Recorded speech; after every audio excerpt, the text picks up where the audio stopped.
Assalamualaikum warahmatullahi wabarakatuh. Sahabat Al-Kindi yang dirahmati Allah, kajian kita kali ini tentang Syekh Siti Jenar atau yang juga disebut dengan Syekh Lemah Abang oleh masyarakat Jawa, yang ya kabarnya dieksekusi mati oleh para wali songo. Cuma yang kita kaji kali ini adalah tentang Syekh Siti Jenar versi kitab yang sama kemarin, yakni Ahlal Musamarah fi Hikayatil Auliya Al-Asyrah karya Mbah Fadl Sendang Sinari Tuban. Tapi sebelum itu silahkan klik tombol subscribe, likes, and share bareng-bareng. Mari bersama-sama membangun channel ini untuk menambah wawasan dan ilmu pengetahuan kita.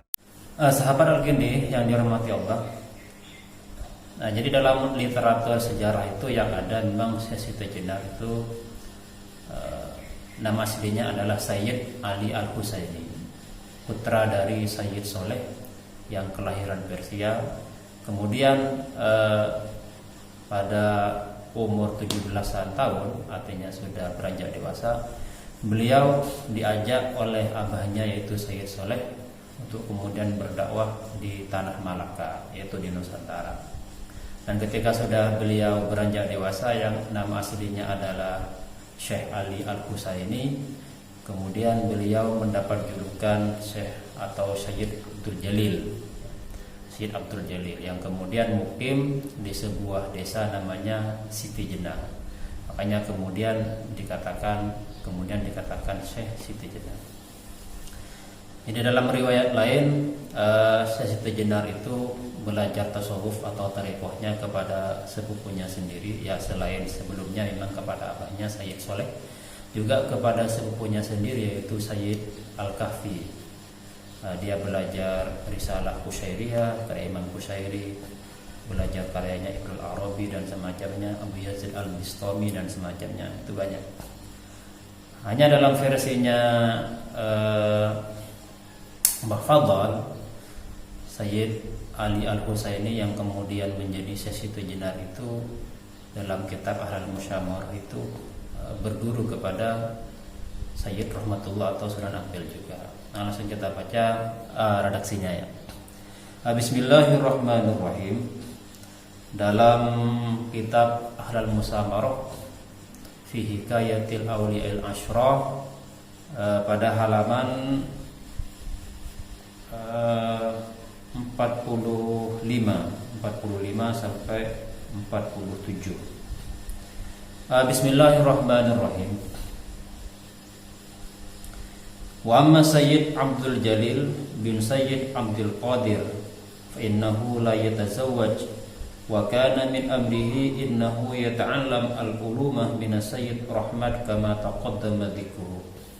Adapun Sayyid Abdul Jalil bin Sayyid Abdul Qadir, nah dalam versi kitab Ahlal Musamarah ini abahnya Sayyid Abdul Jalil atau Sayyid Ali Al-Husaini itu adalah Sayyid Abdul Qadir. Tapi dalam riwayat lain dikatakan Sayyid Soleh.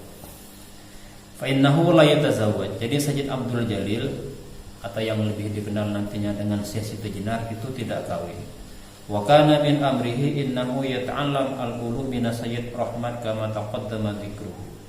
Nah, beliau juga pernah belajar kepada Sunan Ampel sebagaimana penjelasan yang telah lalu. Wa innahu kana akbaru hammihi al-istiwalah bi ilmi tasawuf fatawalwala fi ilmi tauhid wal ma'rifah wartaqa ila ilmil mukashafah wa ghariqa fil wahdah wa fana anil aghyar bil kulliyah. Jadi Sayyid Abdul Jalil itu kecenderungannya lebih kepada ilmu tasawuf. Jadi setiap harinya sibuk belajar ilmu tasawuf, mendalami tauhid hingga kemudian nyampe kepada maqam mukasyafah dan juga tenggelam dalam lautan wahdah atau wahdatul wujud ya. Dan juga masuk dalam kategori fana.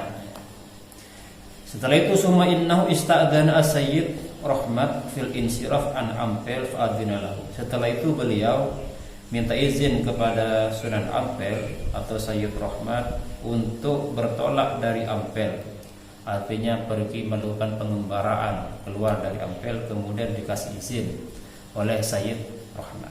Wasara hatta wasala ila qaryatin yuqalu laha Siti Jenar.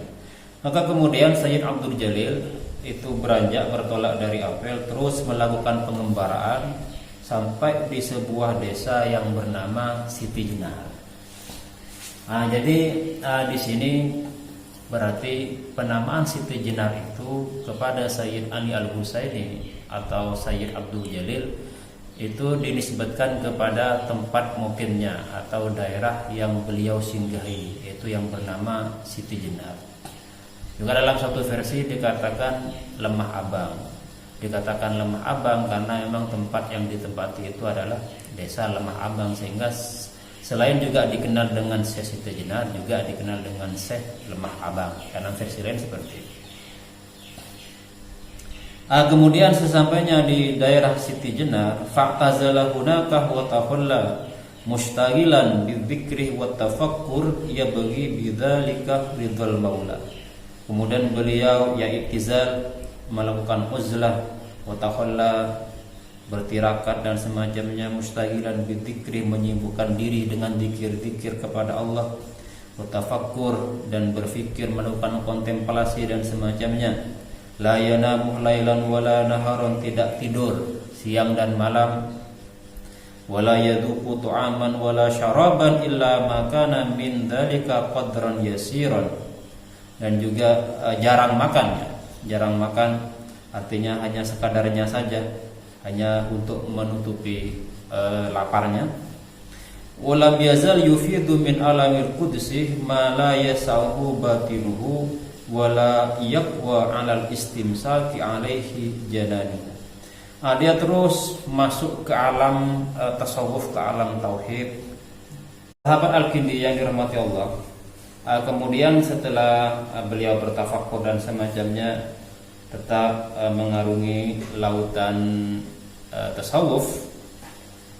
Walam yazal yufidu min alamil qudsi ma la yasahu batinuhu wala yaqwa 'alal istimsak 'alaihi jananuhu farashaha ma akhfahu fi batinihi ila dhahiri jismi.